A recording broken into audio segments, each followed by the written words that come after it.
First speaker of today is Amir Montazery. He will be talking about security in open source projects. Please welcome him and his talk. Thank you. Thank you, Mark.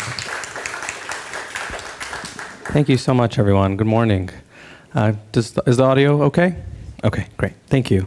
Yes, good morning. Excited to see you all here. A lot of firsts for me today. First froOScon. I'm very happy to be here. My first time giving a talk on a Sunday morning, which this will probably be a lot different than the typical talks given on Sunday mornings, as well as my first time giving a talk with a mustache. So very excited for you all to be here with me for that today, and excited to talk to you all about security in open source projects, in particular the work we've done at the Open Source Technology Improvement Fund, or OSTIF, or OSTIF.org. A lot of different names for the same thing, and I'm very happy to talk to you all about it today, this morning. So kind of the main scientific research and kind of what motivates this work is a research paper called 0 Days, Thousands of Nights, which did a lot of empirical research on vulnerabilities, in particular zero-day vulnerabilities in software. And one of the main conclusions of this research was that finding vulnerabilities often requires more in-depth auditing, logic review, and source code analysis in order to go several layers deep. And this applies especially to software projects that are long-standing, so they have been around for a long time, or have had a lot of scrutiny kind of at the surface level. So this research really inspired us to start the OSTIF, which I will talk about more right now. So the thesis of this talk is that security audits, when done to a high level of quality, are an incredibly valuable tool in the tool belt for improving security posture of open source projects. Now, I use that wording very consciously, that it is a valuable tool in the tool belt, meaning that it's not the only tool, it's not an end-all silver bullet for all of the security woes in software and in open source. But it is a very valuable thing that projects can do. Our body of work from OSTIF spans coming up on 10 years now, and 100 engagements or security audits, close to 200 medium and high vulnerabilities found and fixed. Some of them very nasty. If you'd like to go to our previous reports and check out some of the work there, supports this thesis that security audits can be a really, really effective way to improve the security of open source projects, especially as security has really gone from a secondary thought to really the forefront of development and just all of the interest and resources going into security. So that is why these security audits are an excellent option or a tool, as I mentioned. All of our body of work is transparent, so all the work that we have done, all of our research and audit reports are available to the public for viewing and for scrutiny. So feel free to check those out. I'm going to talk about some of the common types of vulnerabilities found from these audits, some lessons learned, some common auditing mistakes that we'd like to share as this exercise becomes more commonplace between organizations and foundations. And lastly, we'll provide a little bit of statistics from our work. Oh, I'm flying through this. So these are some of the most common types of vulnerabilities that have been found in our security audits. A lot of these do map to the OWASP top 10. Probably not terribly surprising to anyone. A lot of this is just paying off the technical debt from years of development. We have a lot of denial of service, vulnerabilities found and fixed, cross-site scripting, command injection, and authorization. And the source of this information is from a blog post we put out last year of our 50th audit milestone, or was it last year or 2 years ago now? But all this information can be found there.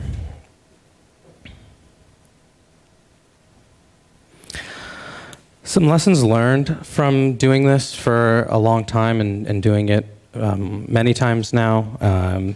Some lessons learned, the importance of clarity and communication. I think part of the reason security audits and security auditing as a practice is not more popular is that there have been instances of it not being as productive or as successful maybe as the organizations and foundations that have procured these audits have wanted. So it's really, really important to establish good lines of communication with the projects, in particular the maintainers or the community of that project, and having that communication between them and the audit team, which is typically a third-party expert in the field. Second one being that success correlates with scoping, kind of to my previous point of getting feedback that maybe some security audits were not what kind of was originally expected or hoped. We've seen that a lot of times that has come with incomplete scoping or maybe unclear scoping. So having a very specific scope of work of what a security engagement entails is extremely important. Otherwise, you can have security experts who are being unutilized and or just not looking at the most important parts of a project, or just doing very general kind of generic review, which typically is not as successful as really honing in on what the high-risk areas of a project are and what the needs of the projects are. Next is interest and collaboration. So everyone has to come to the table, the proverbial and sometimes literal table, for these engagements to work. There have been instances where maintainers or community members of a project are understandably so, just so incredibly busy and spread thin that they're not able to really commit time to participating in a security audit. And that participation and interest in doing this collaborative engagement is very important. Next, we have a balance of testing types. So instead of just focusing on, for example, static analysis tooling or code review, it's really important to kind of, along with the scoping point, to utilize different types of testing to augment the code review and the security work done by the auditors. And lastly, resolution is pivotal, meaning that there has to be some kind of a collaborative remediation period where, because open source development is very different than commercial development, there has to be that resolution period where auditors will stick around and help the communities and maintainers with fixes, with explaining their findings, helping with root cause analysis, and just working together on making the project stronger. Because kind of going back to some of the other points, we've heard of instances where, someone came in, they looked at some stuff, and they were gone, and they were never to be heard from again. And those engagements don't tend to be as successful as ones where you're working with a team that really cares about the security of the project and is invested in improving its security. So that resolution period at the end we found is very important as well.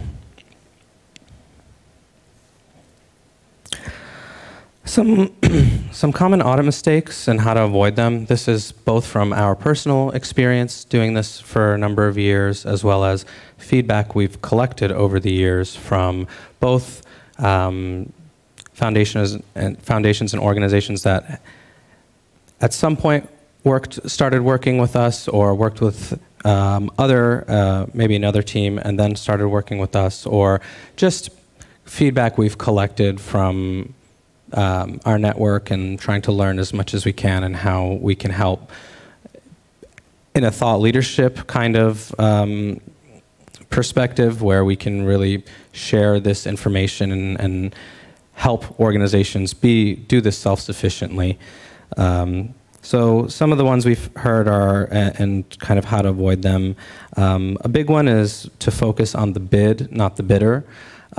So lots of times, and understandably so, either with limited budgets or limited time constraints, not as much focus can be put on the actual bid itself. And sometimes and it's of course very important to focus on the skill set of the bidder as well. The teams that want to work on projects ideally will have significant amounts of experience in the thing that they are reviewing or auditing, and less so much of a generalist to just kind of review things kind of from a kind of 10,000-mile view. And then the second one being lack of communication. So going back to why it's so important, the lack of communication can be detrimental. So it's really important to, for example, set up secure communication lines between the community, the maintainers, and the audit teams and the experts that are working on improving the project, to have that good stream of communication. Next would be only using automated tooling.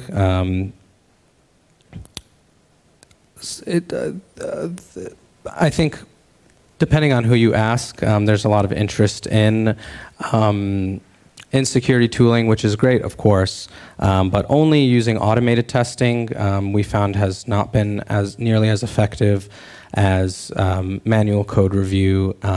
Going back to the first slide with the different levels, so going deeper into the project, deeper into the code. And you don't typically get that with just automated tooling. That is more for scanning more surface level or less deep-seated issues. And then lastly, sorry, I guess this might be a little repetitive, but I'm just really focusing on scoping, because that's one of kind of the key components in doing this successfully. Is it has to be very focused and very outcome driven.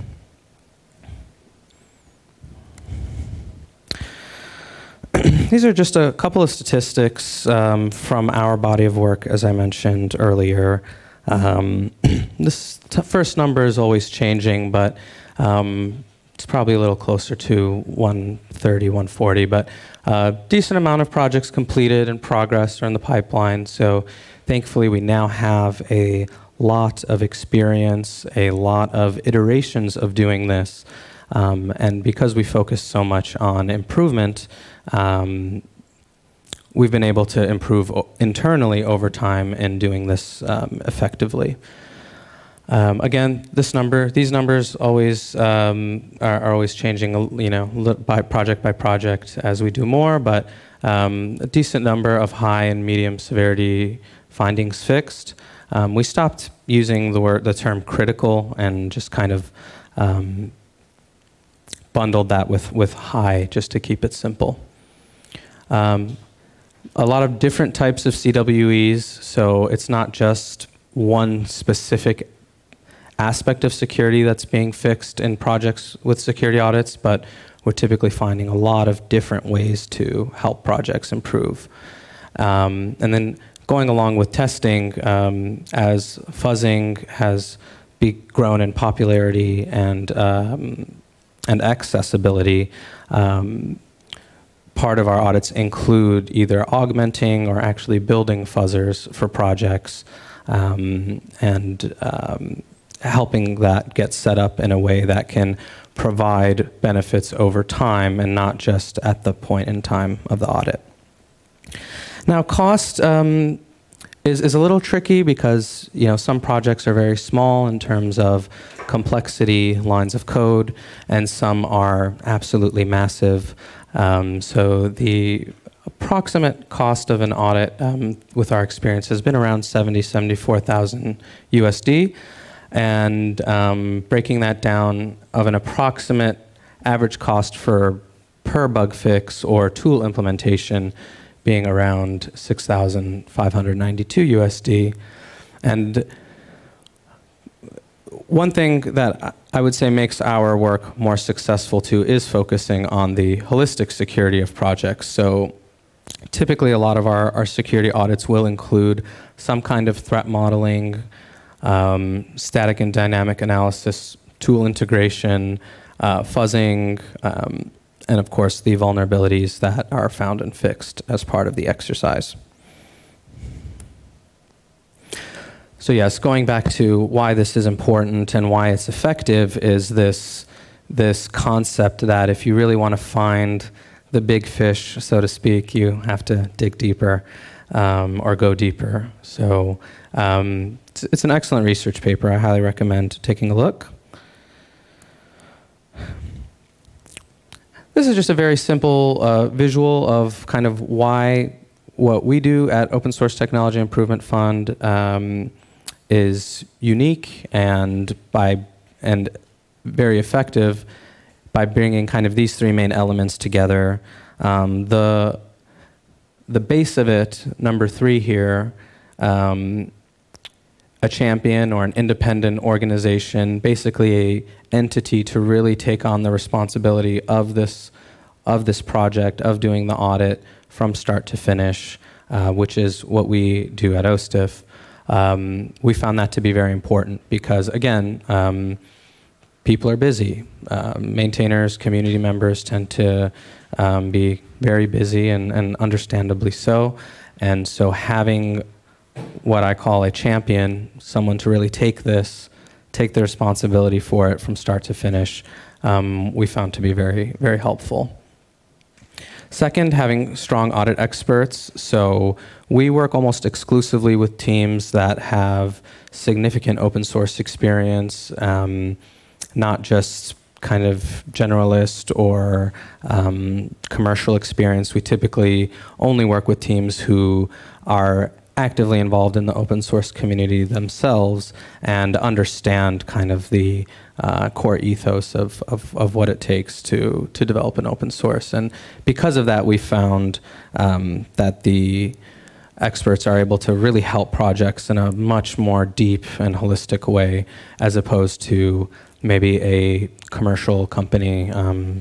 Again, nothing against those commercial companies. A lot of them do fantastic work as well, but we found that having the right people on the right project really makes a significant difference.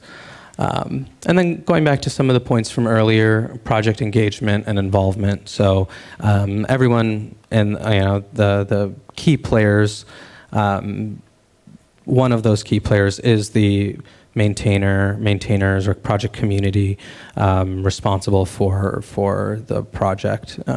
So having them involved, so bringing these three things together, we found has been extremely successful with the security work that we've done. So I kind of added this last minute, but just thinking about a call to action for everyone. Again, I really want to thank you all for being here.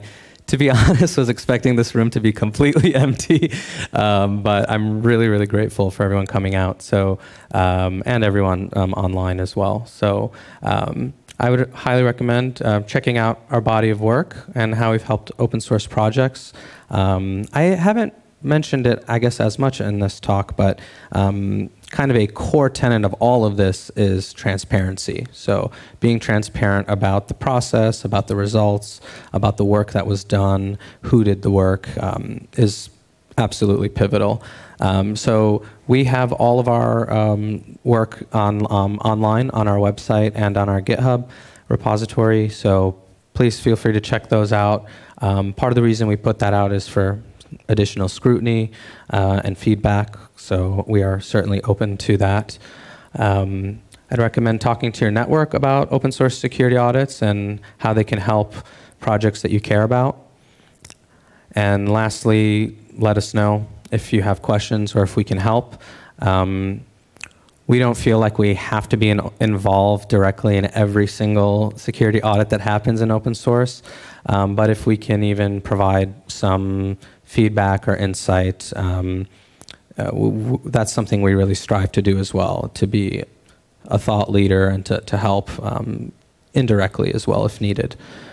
So for example, we had a foundation recently come to us because they received bids for security work that they were interested in doing, and it just seemed very high to them, so they just came to us for feedback and just like a second opinion, and we were able to help them negotiate down their bids just because we kind of let them know that they were kind of being overcharged. So if that can be helpful too, you know, we'd love to be a help how we can.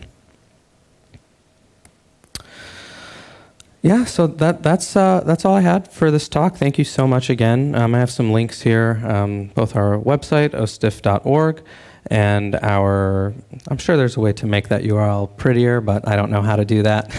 But you can just go on GitHub, which is also directly accessible from the website too, to see all of the body of work that we've done.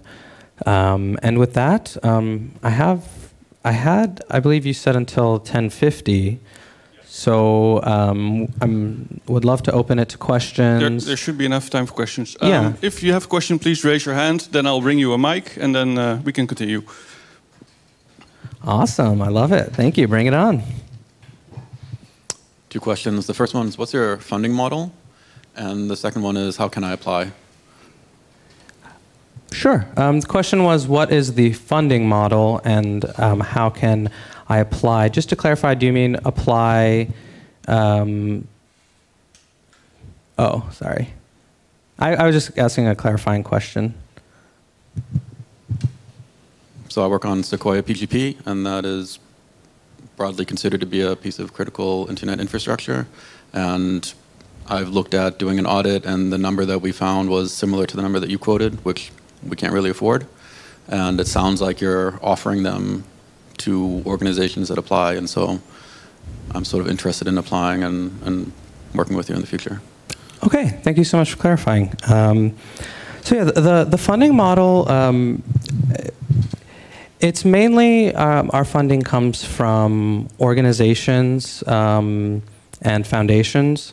So we have in the past worked with a number of large organizations like Microsoft, AWS, Google, and them, who typically like to fund audits for projects they are very invested in, and less so for, or I would say very directly invested in, and less so kind of those overarching projects that are super important, but because it's not directly related. We also have started working with a number of funding organizations that are actually trying to fund this kind of work, namely the Sovereign Tech Fund, who I would highly recommend, and I'd be happy to connect you to if... Oh, perfect, even better. But yeah, they've started funding through their bug resilience program a number of security initiatives, including security auditing for critical projects. As far as application, we're still very small, so let's just connect. Send me an email, and I'd love to talk more and see how we can help, because unfortunately we're not at the place yet. I would love to get to a point where we have the kind of budget to just support projects that we like and we know are critical, and but we're just not there quite yet. We're still very much at the mercy of the people who want to fund specific projects. So yeah, so thank you for that question. Next question. Hey, morning. Morning. Morning, Amir. Hello? Okay, cool. Great talk, great work. Thank you very much. Thank you. I'm interested in your perspective or experience on the following thing. So an audit is kind of, and please correct me if I'm wrong, it's a single point in time assessment of the security posture of a project. And that's fine. And you said an audit is one tool in the tool belt. Do you have any experience on how, with regards to the lasting effect of an audit? As part of your work, did you get back to a project after 2 or 3 years to see, did the same things happen again? Because if I would touch code and you find a vulnerability and the next day I touch it again, I would probably break it again because, I'm stupid and so are humans. So any experience on, let's say, the lasting benefits of an audit? Or is that just something you would anyway, outsource to proper testing and fuzzing and so on, and make that part of the CI/CD pipeline? Mm-hmm. Excellent question. So just to repeat for the... because it's the mic. Okay, excellent. Yes, that is an excellent question, and that's actually something we are looking into kind of formally analyzing a little bit more to show, because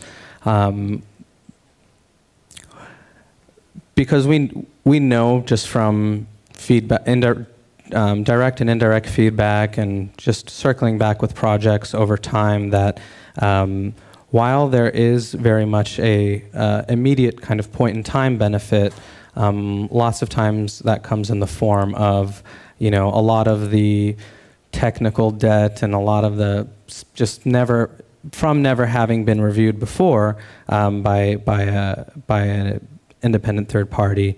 But we have found a couple of very interesting things. One being that we do think that these work.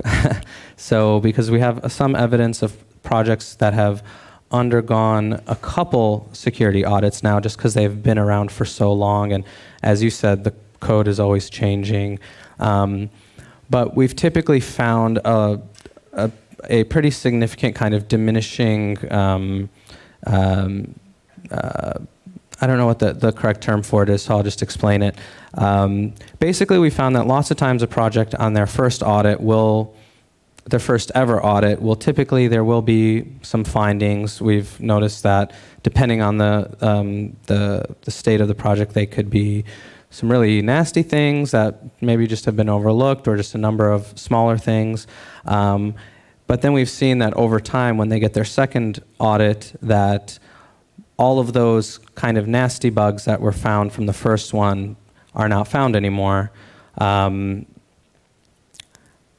that could be, anecdotal or coincidental, but we've seen it pretty consistently now, where long-standing projects that have undergone audits a couple times now, there's always significantly less findings with each iteration. And that ties into a couple things, which I'll do my best to explain, because I'm of the opinion that projects, especially extremely critical projects, not to use that term too much, but like many other things that are maintained, should undergo regular third-party audits, especially what we did in my previous life as an IT auditor was a risk-based audit program. So, the software that we know is just absolutely critical should be continuously monitored in many ways, and then audited regularly. We did about every year. Less or more lower risk areas every 3 years, and very low risk areas every 5 years. So something like that could be applied, because especially as projects change, it is important to have that kind of third party scrutiny. That being said, also we found that because we focus very much on kind of the holistic improvement, the audits do have very much a point-in-time boost, I guess you could say, but that tends to last for some time, because a lot of this involves updating documentation or processes, updating threat models, which can then help a project over time almost serve as a playbook to be to help with understanding issues and remediating them. And then, of course, as I mentioned, too, implementing tools as part of these audits, we've seen that has been very helpful. We've had projects come to us, a year or 2 years later saying, oh, those fuzzers that you implemented found, more bugs that were pretty nasty that we were able to fix because of that fuzzing infrastructure. So I think it's a little bit of both, but I'm of the opinion, I'm of the opinion that especially as software changes and matures a lot, it is a practice that should be done somewhat regularly. But of course, that kind of goes back to the question of kind of funding and who pays for that kind of thing. There's a lot of opinions on that and a lot of argument on it. So we can open that can of worms another time. But yeah, overall, I would say yes, the audits have a very pronounced immediate benefit, but they also have those lasting benefits too. And we are, through feedback collection and analysis, trying to kind of formally put that in a way that we can communicate a little better to convince or to show that because some people think, oh, this is just like a one-time thing or one time, so why even do it? But I think this type of research can show that while yes, it is a focused engagement over a period of time, it can very much have long-lasting effects. So thank you for the question. And if you have any thoughts on that too, or what you would like to see in kind of demonstrating kind of what that would look like, I would love to talk about that more.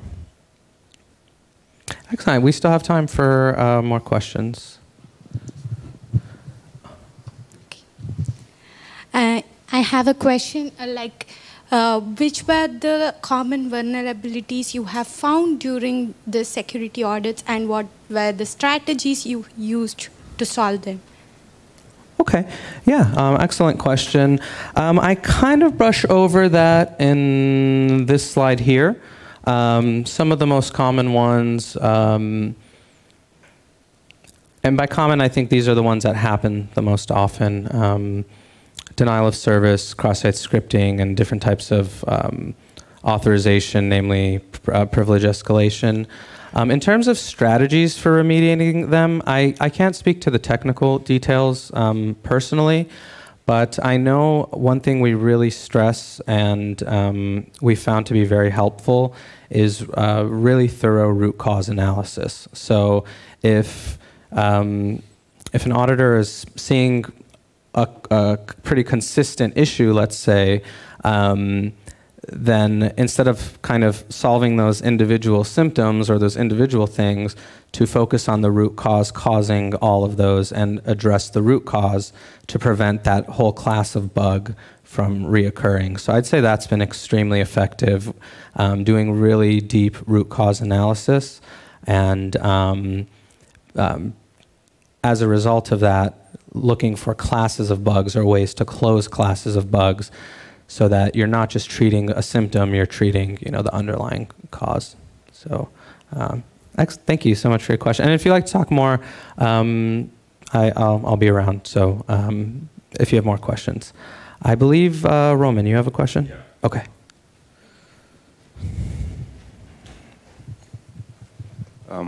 We are, as a PHP Foundation, we are very happy about the collaboration that we have. Our security audit is close to finish, and but our security audit is funded by STF, the Sovereign Tech Fund, and yeah, my concern at the very beginning was, okay, what if the audit is like blank, like no vulnerabilities found? Will it be approved by STF then? I'm like, oh my God, what will happen? So my question is, did you have maybe instances when those issues that you mentioned led to like not so good quality results, and how did you handle that? Yeah, that's my question. Excellent, thank you, Roman. Great question. Should I repeat that question too? Okay.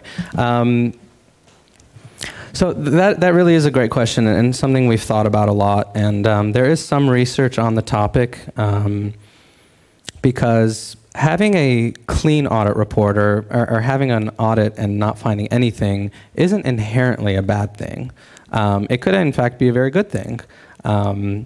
So I think that's why, for example, the transparency is very important, why we publish the entire audit report, for example, because that way we can demonstrate, okay, you know, within the scope of what was looked at, this was the result. And so within that context, having that context, instead of just looking at, oh, there was one high, one medium, one low. Because I do think, and I think this actually turns a lot of people off, is when the focus becomes solely on finding bugs. Because that's why we've seen instances where, for example, bug bounties have not been as successful as initially hoped because it's a lot of noise, right? So but those companies that kind of sell those services, they're like, oh, we found 5,000 high, and it's like, well, they rate everything as high, So it's really important, I think, the context, I would say, to summarize it, and also just that extra context that just because you don't find anything doesn't mean that good work wasn't done. In fact, it could very much mean the opposite and be a almost like a case study or evidence that we're actually doing okay as a project, and some experts came in and didn't find anything. So it could very much be a very positive thing, and so I think a lot of it is perspective and what you would consider kind of a successful result, which is why while we mention those statistics and those vulnerabilities, that's not the core objective, right? The core objective is the improvement of the security of the project and finding and fixing vulnerabilities, especially when you find and fix classes of bugs, is a very effective way of doing that, but it's not, I would say, the only measure. So yeah, that is an excellent question too, and something we've thought a lot about too. So I'd be happy to talk about it more, and thank you very much. We're ecstatic to be working with PHP Foundation. So thank you. All right, I think we have time for one more. Yeah, let's do one more, or two more. Okay, two more questions. What is the typical duration of an audit you do? How many weeks or days? Or? That's a great question. I'd say the median, because of course projects can vary. Some are very large, some are very small. The core audit work, the median is around 5-person weeks, 4 to 5-person weeks. Larger projects can be closer to 8 to 10. But there is, I would say, a minimum bar where, because of things like kind of onboarding and getting to know the project, and that going back to the digging deep part, you need time to get there. So so there's at least a minimum. We've done some in as little as 2-person weeks. But yes, the average has been about 4 to 5. And then there's usually a onboarding period, going back to why scoping is extremely important. I don't know where it is, but why scoping is super important. There can be like an onboarding period that can take up to 1 to 2 months. And then going back to remediation and fixes, that can take anywhere from 1 to 3 months also. So there is some variance to it, but overall we typically have a churn of about 3 months, give or take. I believe there was. Go ahead. Can you talk a little bit about the scoping, especially when it comes to third-party libraries? Because from what we have seen in the recent past, that's where many vulnerabilities lie. And how wide do you scope? You should scope to catch those, and when it becomes too big, the scope. Excellent question. That's a really good question.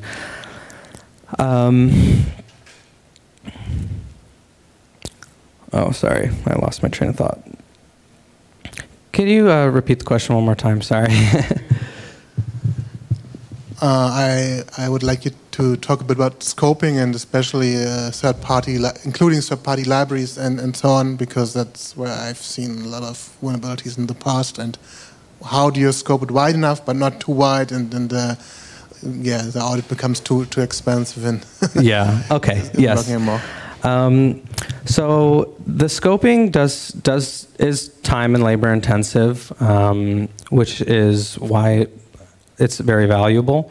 In terms of how it's done, a lot of it has to do with information gathering, so getting to know the project, speaking with project maintainers, really understanding what their security needs are and where they need the most help, because unfortunately, typically budgets tend to be pretty limited, so it has to be very focused. And lots of times that does mean not having the opportunity to review all the dependencies, because as you said, that can very much expand the scope of a project. So by focusing on kind of the most high-risk code or the most high-risk parts of the project, which that is largely informed by the threat model, as well as learning about the project directly from maintainers, has been really helpful. I think in a perfect world, yes,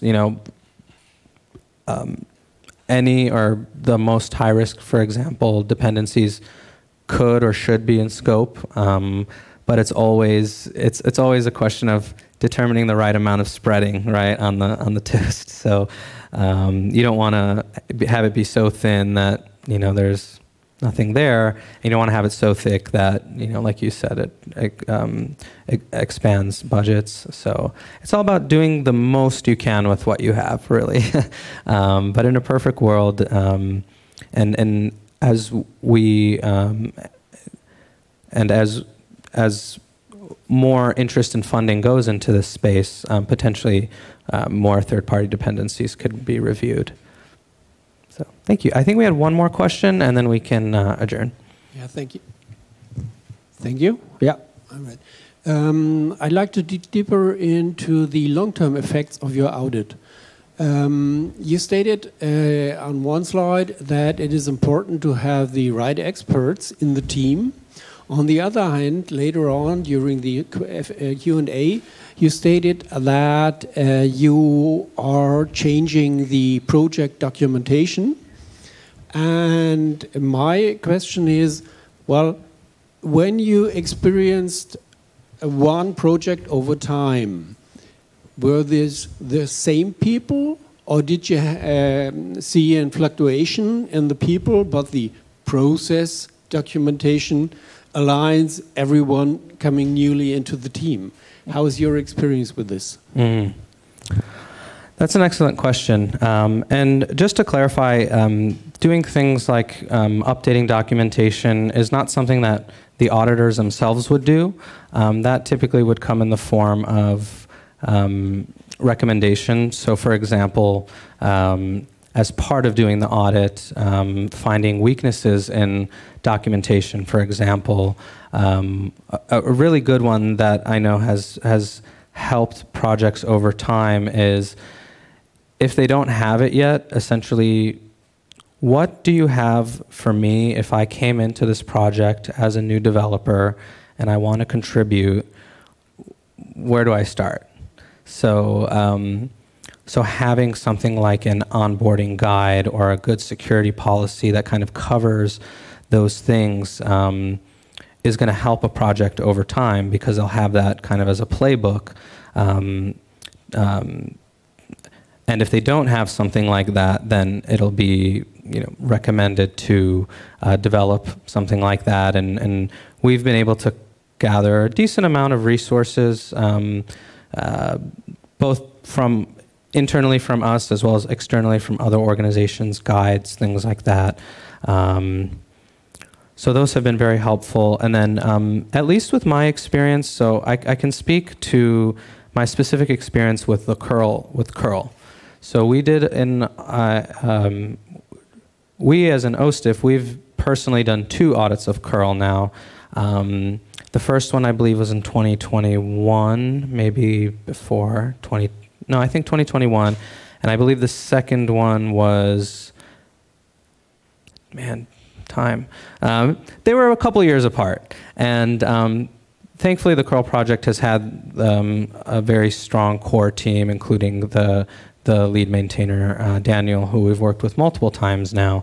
And during our first audit, there was, I believe, 1 or 2 higher medium type things that were just kind of novel due to the nature of the research to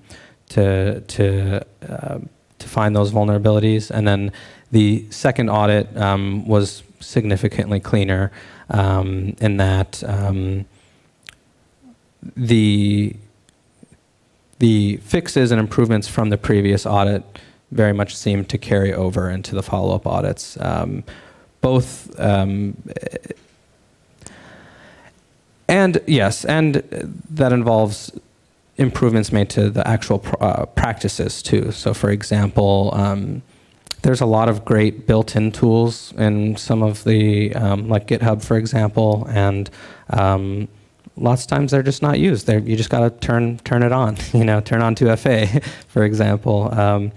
So also utilizing what's already out there just to prevent any kind of additional burden onto the project. Because you can have the most perfect tool in the world, but if it's extremely hard to implement, no one's going to implement it, right? So, so it's, again, I think finding that balance of what's the most we can do with the expertise that we have to improve the project holistically. So there's, and this is why I think, yes, more kind of follow-on research on kind of After Effects is going to be, I think, good for us to do, because I think it'll be really good to put that in a very digestible way to be able to communicate that. So I'll certainly have to think about it more as well. So wow, with that, that is my time. Is that my time, or? Yeah, I think okay. we should end it here. Yeah. Thank you, Amir. Thank you so much, everyone. Really, thank you.